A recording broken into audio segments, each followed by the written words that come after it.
qiz bolani o'qitish millatni o'qitish hisoblanadi. Qiz bolani o'qitsangiz butun boshli millatni o'qityapman deyvering.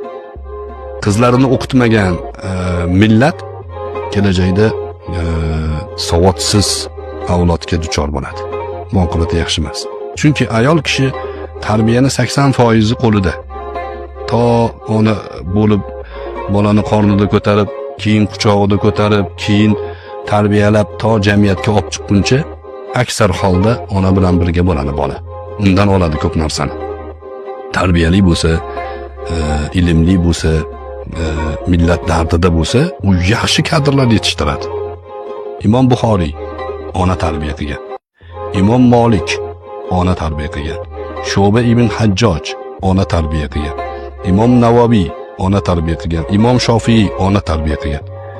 Qarasangiz, aksar ulug' odamlarni dadalari yoshligida o'tib ketgan, yetim bo'lib qolgan, ona tarbiya qilgan. Ona zo'r bo'lsa, zo'r avlodlar chiqadi. Shuning uchun bo'ydoqlarga ham shu tavsiya. Yaxshi axloqli, ilmli kelin qidirish kerak.